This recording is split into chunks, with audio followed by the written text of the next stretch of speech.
What are you doing? I was asking you out. My hand is already halfway to hers when she pulls back. What are you doing? Brielle says, smiling like this is a joke she already heard. I was asking you out, I say. My voice sounds calm. My chest is not. Mason snorts beside her. He is serious. That is cute. Her friends laugh. Glasses clink. Someone mutters wow under their breath. Brielle tilts her head. The light from the bar sign paints her cheek pink. You cannot be serious. I say. Dinner. Just us. She looks at Mason. Then at Nina. Then back at me, like I am a street performer who missed his cue. She laughs. Not softly. Not kindly. Oh my God, she says. You are sweet. You really are. But this is delusional. The word hits harder than the rain starting to fall. Mason leans closer to her. I told you he would try something. I look at him. I am standing right here. And? Mason says. You think that changes anything? Brielle lifts her hand, not to stop him, but to fix her hair. Look, I like you. You are nice. You listen. But this? She gestures between us. This is not real. What is not real? I ask. She sighs, already bored. Us. You and me. Do not make this awkward. The rain picks up. Drops splash against my shoes. Neon lights smear across the wet pavement. I feel every eye on me. I say her name. Brielle. She flinches. Just a little. Then she straightens. You should go, she says. Before you embarrass yourself more. Mason raises his glass. Too late for that. I look at Brielle. Really look. Her lips are still smiling. Her eyes are not. Okay, I say. That makes her pause. That is it, she asks. That is it. I turn before my hands betray me. Before she sees how hard they are shaking. Behind me, someone laughs again. Someone else says poor guy. The rain soaks through my jacket in seconds. Cold slides down my spine. I welcome it. It gives me something else to focus on. My phone vibrates in my pocket. I ignore it. I keep walking. Each step feels like tearing something loose from my chest. I hear Brielle call my name. Or maybe I imagine it. I do not turn around. A black car idles at the corner. The driver watches me through the windshield. He looks away when I meet his eyes. My phone vibrates again. I stop under the awning of a closed shop. The smell of wet concrete fills my lungs. I pull the phone out. A single message lights up the screen. We have landed. Where are you? My reflection stares back at me in the dark glass. Rain on my hair. Jaw tight. Eyes too calm for someone who was just laughed at. Across town, a private jet cools on the runway. And Brielle Carter still thinks she knows who I am. You never talk about your family, Brielle says. We are standing outside a coffee shop, months ago. Steam curls from her cup. She watches me like she is measuring something. There is not much to say, I tell her. She smiles. I like that. No drama. I nod. I let her believe it. What do you do again? She asks. I work, I say. Enough to get by. She laughs softly. Humble. That is rare. I remember how her fingers brushed mine when she handed me my cup. How I stayed very still so she would not pull away. Back in the present, the memory fades as the taxi stops. Airport, the driver says. I pay him with cash that is not mine. The jacket on my shoulders is borrowed. The fabric smells like someone else's cologne. My phone buzzes. I do not look at it. Inside the terminal, voices echo. Rolling bags. An announcement I barely hear. Sir. I stop. The man waiting for me stands too straight to be accidental. Dark coat. Clear eyes. No luggage. Oliver, I say. Good evening, he replies. His voice is calm. Always calm. You are late. I know. He looks at my jacket. Then at my shoes. He does not comment. Your mother is asking for you, he says. So is your brother. I needed a moment. He nods once. I assumed. We start walking. People glance at us. They always do. They sense order moving through chaos. You could have called, Oliver says. I wanted tonight to end clean. There is no clean, he says. Only contained. I almost smile. We pass through a private corridor.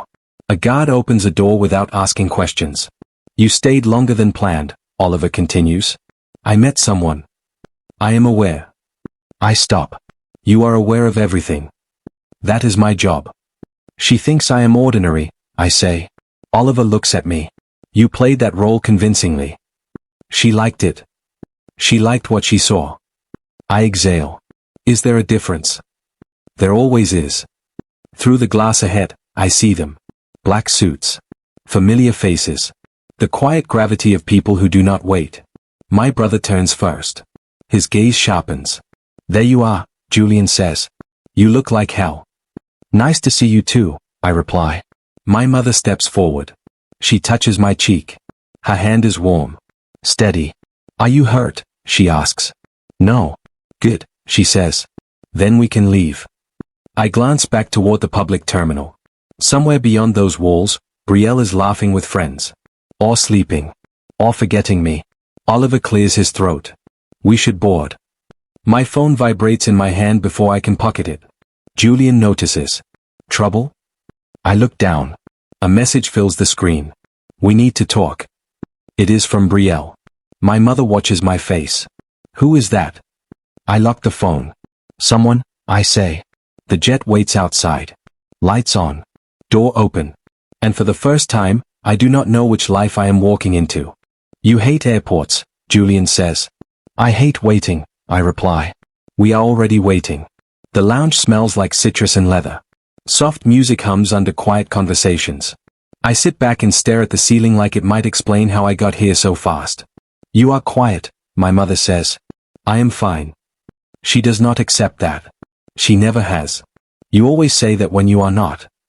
Julian lifts a glass. Let him breathe. He just got laughed out of a bar. I shoot him a look. You enjoy this too much. I enjoy truth, he says. Especially when it is uncomfortable. My mother touches my arm. Light. Grounding. Who was she? Someone I met before you arrived. And you did not mention her, Julian says. I did not plan to bring her into this. My mother nods. Good. That should bother me. It does not. Not yet. A memory slips in without asking. Brielle leaning across a tiny table. Her knee brushing mine. Her smile sharp and curious. You fly economy, she said, laughing. That is kind of adorable. It gets me where I am going, I told her. She wrinkled her nose. Bare minimum guy. Dangerous. Julian clears his throat.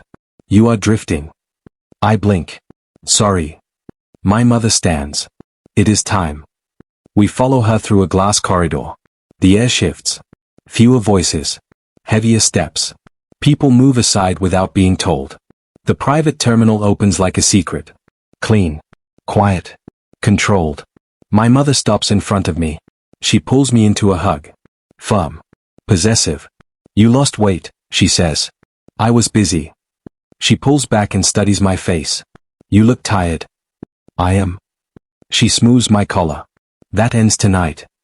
Julian watches from behind her. His eyes flick past my shoulder. Interesting, he murmurs. I turn. Through the glass wall separating terminals, I see them. Brielle. Mason. Nina. Laughter spilling like it belongs everywhere. Carry-on bags. Designer coats. Confidence. My chest tightens. Mason says something and Brielle laughs. She tosses her hair back. The sound carries through the glass like it is meant for me. She is pretty, my mother says calmly. Julian studies them. She looks familiar. She is no one, I say too quickly. My mother glances at me. If you say so. A boarding announcement echoes. Same destination. Same timing. Coincidence, Julian says. Or fate. I do not believe in either, I reply. We move closer to the gate. Our side. Their side. Brielle is still laughing when it happens. She turns her head. Her smile falters. Her eyes slide past me. Then back. They widen. She is not looking at me. She is looking at my mother. At Julian. At the security. At the quiet authority she never imagined standing beside me. Mason follows her gaze. His mouth drops open. Brielle takes a step forward. Her lips part like she wants to say my name. The glass between us feels thinner than it should. Julian leans in close. Do you know her? I watch Brielle freeze where she stands. Yes, I say softly. And she is about to learn who you are, Julian replies. Brielle's eyes finally meet mine. And the lie she loved shatters in her stare. Sir, this way. The flight attendant's voice cuts clean through the terminal. Hail family boarding. The words land like a dropped glass. I feel it before I see it. The shift in air. The silence snapping tight. Brielle stops breathing. Her friends stop moving. Mason's laugh dies halfway out of his mouth. I keep walking. Mr. Hale, the attendant says again, smiling. We are ready for you. I do not look back. I do not slow down. Behind the glass, I hear my name. Soft. Broken. Wait. It is Brielle. My steps echo on polished floor. Each one feels measured. Controlled. Nothing like the man standing in the rain an hour ago. Hey, she calls again, louder. Wait. Please. My mother's hand rests lightly on my back. A silent reminder. Forward. I hear hurried footsteps. A breath too close. I did not know, Brielle says. I swear I did not know. I stop. Not for her. For myself. I turn just enough to see her reflection in the glass wall. Her lipstick perfect. Her eyes ruined. Know what? I ask. Her mouth opens. Closes. My last name sits between us like a weapon she never saw coming. Mason steps in, forcing a grin. This is funny. Right? You could have told us. Julian's gaze snaps to him. Cold. Curious. Who are you? Julian asks. Mason straightens. A friend. Julian nods once. Interesting. Brielle steps closer to me. Not touching. Not daring. You could have said something, she whispers. I finally face her fully. The woman who laughed at me cannot meet my eyes. I did, I say quietly. Every time I showed up. Every time I listened. Every time I stayed small so you would feel comfortable. Her throat moves. That is not fair. I tilt my head. Neither was last night. Her friends watch us like this is a show they did not pay for. Nina's eyes flick from my suit to my mother to the security detail. Calculation sharpens her face. Brielle's voice drops. I would not have laughed. That is the problem, I reply. You should not need conditions. She reaches for my sleeve. Her fingers hover. Tremble. Then drop. I am sorry, she says. The words sound practiced. Too late. Too public. I know, I say. Julian steps closer to me. Low voice. You did not mention her. I did not think she mattered, I answer. Brielle flinches like I struck her. Mason scoffs. Wow. That is cold. Julian looks at him again. You should stop talking. The attendant clears her throat. Mr. Hale. We really must proceed. My mother does not look at Brielle. She does not need to. I take one last glance. Not cruel. Not kind. Just final. As I walk past, Brielle whispers my name again. This time, it sounds like fear. The jet door waits open. Warm light spilling out. Julian falls into step beside me. He does not look away from Brielle as she stands frozen behind the glass. Do you know her? He asks quietly. I pause at the threshold. Yes, I say. Julian's eyes narrow. That reaction tells me this is not over. I step inside the plane. Behind me, the door begins to close. I have been calling you. Brielle stands too close. Different lipstick. Softer tone. Same eyes searching my face for permission. I noticed, I say. We are in a quiet hotel cafe. Low lights. Polished wood. The kind of place where people whisper even when they lie. You disappeared, she says. I boarded a plane. That was not what I meant. I look past her at the window. Night presses against the glass. My reflection looks sharper than I feel. I did not know, she says again. About your family. About any of it. You knew enough, I reply. Her jaw tightens. That is not fair. She reaches for my sleeve. Her fingers brush fabric. Warm. Familiar. I step back. Her hand drops. I am not here to apologize, she says quickly. I am here to talk. Those are usually the same thing. She exhales. I liked you because you were simple. I was honest, I correct. She flinches. I meant uncomplicated. That is not the compliment you think it is. A chair scrapes nearby. Someone is listening. Brielle lowers her voice. It should not matter who your family is, she says. It does not change who you are. It changed how you treated me, I say. Her eyes shine. Not tears. Calculation. I was scared, she says. People like you do not choose people like me. I almost laugh. I almost believe her. A shadow falls across our table. Bree, a woman says lightly. You forgot your phone. Nina Brooks smiles like she has already read the ending. Thanks, Brielle says, a little too fast. Nina's gaze flicks to me. Curious. Measuring. She sits without asking. So you are him, Nina says. The surprise. I have a name, I reply. She nods. Of course. Everyone does. Brielle shoots her a look. Nina. What? Nina says. I am being polite. I stand. This was a mistake. Brielle rises too.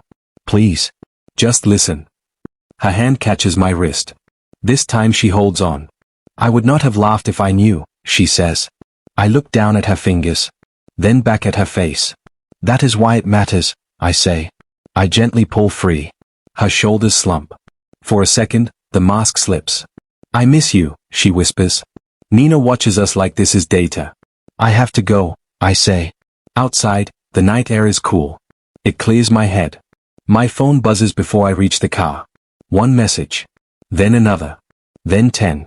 I stop walking. The sender name makes my chest tighten. Oliver. I open the thread. Arrival time. Hotel address. Dinner meeting. All sent hours before I landed. My private schedule. Shared. Forwarded. I scroll. Dates. Locations. Details no one outside my circle should have. My pulse pounds in my ears. Behind me, the cafe door opens. Wait, Brielle calls. I do not turn around. I stare at the screen. Someone I trust has been talking. And suddenly, Brielle finding me does not feel accidental at all. Say it again. Mason leans back in his chair like this is a casual drink, not a reckoning. The bar is quiet. Too quiet. Low lights. A hum that makes every word sharp. I repeat, how did you know my schedule? He smiles. Same easy smile. You always were paranoid. Do not do that, I say. Do not pretend. Brielle sits beside him. Hands folded. Lips pressed together. She has not looked at me once. Mason shrugs. You disappear for years. You come back with security and money. People talk. My arrival time was not public, I say. Neither was my hotel. Brielle's fingers tighten. I turn to her.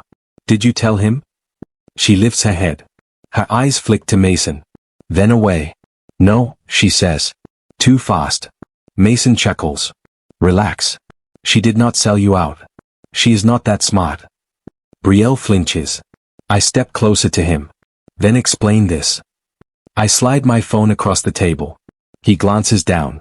The smile slips. Just for a second. That is nothing, he says. Basic stuff. That message thread goes back months, I reply. Before the airport. Before she laughed at me. Brielle inhales sharply. What? Mason sighs. Okay. Fine. You caught me. Brielle turns to him. Caught you doing what? He looks at her like she disappointed him. Using opportunity. Her voice shakes. You told me you were just curious. I was, he says. Curious how close I could get. I feel heat rise in my chest. You used her. She used you, Mason fires back. You think she would have looked twice if you were still pretending to be ordinary. That is not true, Brielle says. He laughs. Then why did you laugh at him? Silence slams down. I look at Brielle. She does not defend herself. She does not deny it. Her silence answers everything. So that is it, I say. You let him listen. You let him ask. You let him circle. I did not know what he wanted, she says. Not at first. And when you did? She swallows. I thought it was harmless. Mason leans forward. It was business. Your family plays games like this all the time. I grab his collar and pull him close. The table rattles. Do not say my family, I say quietly. You do not belong in that sentence. Brielle stands. Stop. Please. I release him. Mason straightens his jacket, eyes bright with anger. You are welcome, he says to me. None of this would have happened without me. Get out, I say. He laughs once, sharp. Careful. You might miss the man who told you the truth. He walks away. The space he leaves behind feels hollow. Brielle and I stand there. No one watching now. No performance left. I did not plan this, she says. You still benefited, I reply. She nods. Taz, gather but do not fall. I never meant to fall for you, she whispers. The words hit harder than Mason ever could. I look at her. Really look. And for the first time, I do not know if regret is enough to save us. Sit, Brielle says. I am already standing still. Rooftop garden. Night air. City lights low and distant like they are trying not to listen. I did not ask you here to fight, she adds. I know, I say. Silence settles between us. Not awkward. Heavy. She folds her arms. Then unfolds them. I judged you. I nod. I hid. Her eyes lift to mine. Why? Because when people know, I say, they stop seeing me.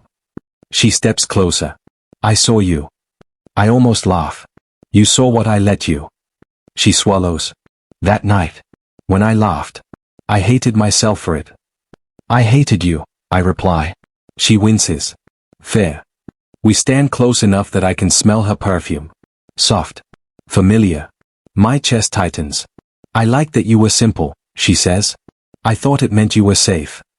I thought you were honest, I say. She looks away. I wanted to be. Our hands hang between us. Not touching. Waiting. I miss the man who talked to me like I mattered, she says. I miss the woman who did not care who was watching, I answer. Her fingers brush mine. Accidental. Electric. Neither of us pulls away.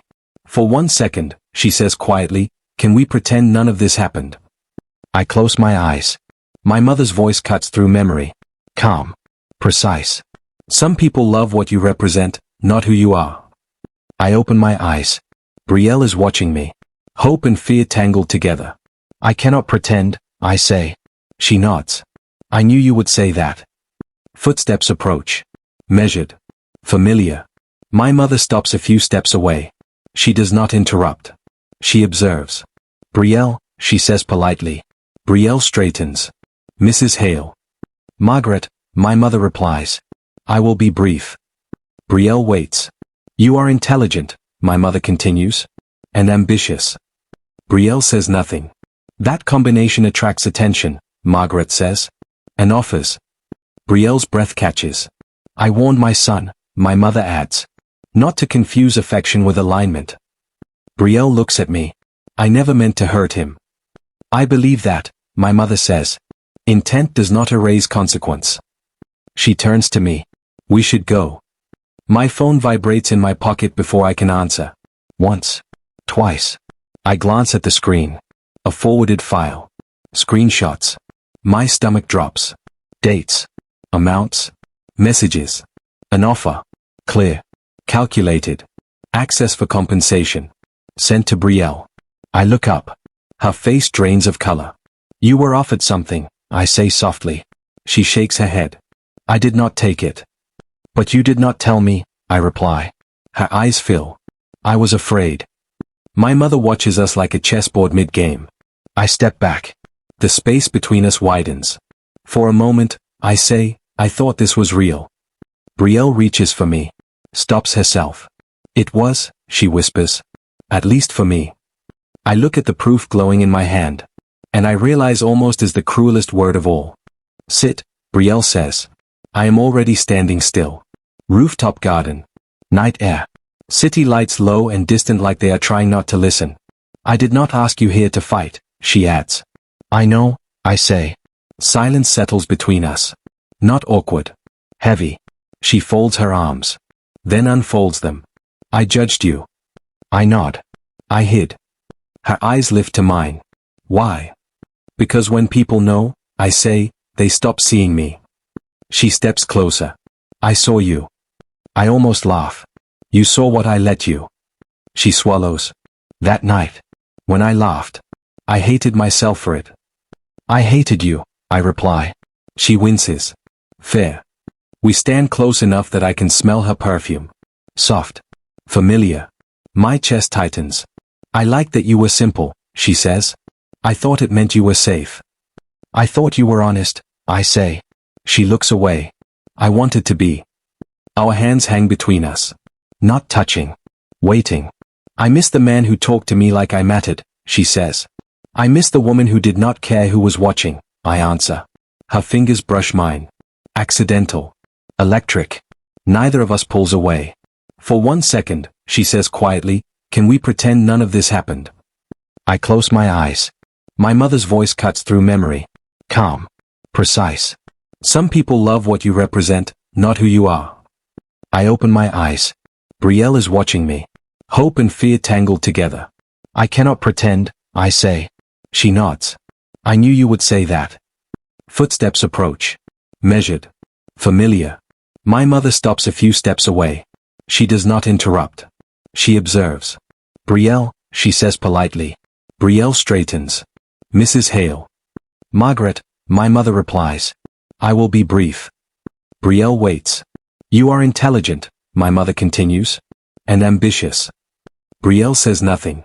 That combination attracts attention, Margaret says. And offers. Brielle's breath catches. I warned my son, my mother adds. Not to confuse affection with alignment. Brielle looks at me. I never meant to hurt him. I believe that, my mother says. Intent does not erase consequence. She turns to me. We should go. My phone vibrates in my pocket before I can answer. Once. Twice. I glance at the screen. A forwarded file. Screenshots. My stomach drops. Dates. Amounts. Messages. An offer. Clear. Calculated. Access for compensation. Sent to Brielle. I look up. Her face drains of color. You were offered something, I say softly. She shakes her head. I did not take it. But you did not tell me, I reply. Her eyes fill. I was afraid. My mother watches us like a chessboard mid-game. I step back. The space between us widens. For a moment, I say, I thought this was real. Brielle reaches for me. Stops herself. It was, she whispers. At least for me. I look at the proof glowing in my hand. And I realize almost as the cruelest word of all. You cannot do this. My mother's voice is low. Controlled. The airport corridor smells like metal and coffee and final decisions. I already am, I say. Julian walks beside her. Silent. Watching me like he is counting exits. This engagement stabilizes everything, my mother continues. The board expects you. I am not a press release, I reply. You are a Hale, she says. That comes first. Ahead, I see Brielle. She stands near the glass wall, coat on, bag at her feet. Still.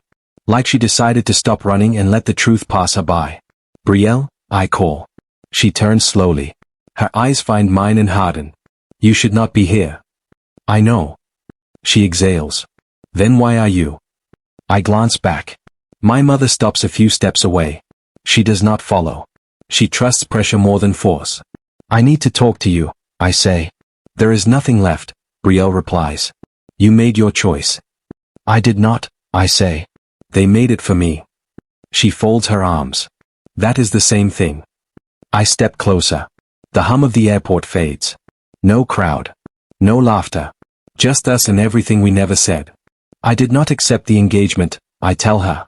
Her eyes flicker. Hope tries to surface. She pushes it down. They will announce it anyway, she says. People like you do not get to say no. I nod. That is what they think. She looks past me. Your family is watching. Let them. She swallows. You cannot burn your life down for me. I am not burning it down, I say. I am choosing it.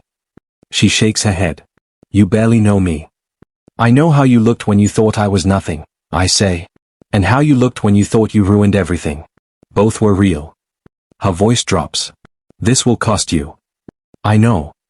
My mother clears her throat behind me. If you walk away now, do not expect protection. I turn. I never asked for it. Julian speaks for the first time. Think carefully. I have, I say. I face Brielle again. I spent my life letting other people decide who I am. I am done. Tears line her eyes. She does not let them fall. You think this fixes us, she says. I think this gives us a chance, I reply. A boarding announcement echoes. Her flight. She picks up her bag. Do not follow me out of guilt. I am not, I say. I am following you because I want to. She stops. Looks at me like she is memorizing my face. If you do this, she says, they will not forgive you. I am not asking them to. She steps closer. Close enough that her breath warms my cheek. Are you ready, she whispers, to lose everything? The question hangs between us. Planes move outside. Lives continue. I look at her. And for the first time, I do not look back. The rain falls again. Neon light reflects across the wet pavement, just like that night months ago. But this time, I do not flinch. I do not hide. Are you ready? My mother asks. Calm. Commanding. I nod. Brielle stands across the plaza, coat clinging, hair damp. Her eyes find mine instantly. No laughter this time. Just tension. Recognition. Something unspoken. I take a step forward. Footsteps echo behind me. Security. Family. Observers. The world waiting for me to act. You always walk in like you own everything, she says softly. I am not walking in, I reply. I am standing here. Her lips part. She wants to speak. The words falter. I feel the electricity of our silence. Why now? She asks. Because now, I say, I am done pretending. The crowd shifts. Cameras flash. Phones lift. People whisper. None of it matters. None of it reaches us. I see Julian beside me. His eyes narrow. A warning. I do not need it. Brielle takes a step forward. My chest tightens. Memories flash. The laughter, the rejection, the fear, the almost moments. I thought I ruined everything, she says. You did not, I reply. You only reminded me who I am. She swallows. And who are you? I glance at my mother. At my family. At the security detail. And I see clearly for the first time. Not their heir. Not the man who cowered in front of her friends. Just me. I am the man I stand as, I say. My voice loud enough to cut through the rain, the cameras, the whispers. And I choose this life, this moment, and you. Her breath catches. A shiver runs down my spine as she processes it. No hesitation now. No masks. I never stopped thinking about you, she admits, voice trembling. I reach out. Hands barely touch at first. Sparks ignite where fingers meet. The crowd leans in. They expect a show. I give them truth. You want everything? She asks. Her eyes search mine for certainty. I want nothing without you, I reply. Her hand lingers in mine. Closer. Warmer. Steady. Then stay, she whispers. I am staying, I say. The rain soaks us. Neon blurs into streaks of gold and red. The world presses in around us, but here, now, it is ours. Her gaze softens. Hope and relief intertwine. This time, she says, and her fingers squeeze mine, I am not letting go first. I hold her hand. Solid. Certain. This is not a game. Not a mask. Not a past humiliation. I look at her. Really look. And for the first time since that first night, I do not see judgment. I see partnership. Strength. Love. I will not let you go, I whisper. She smiles. Real. Unafraid. And the city watches as the man she once laughed at stands tall, not as an heir, not as a shadow of expectation, but as himself. This time, she reached for my hand first. And I do not let go.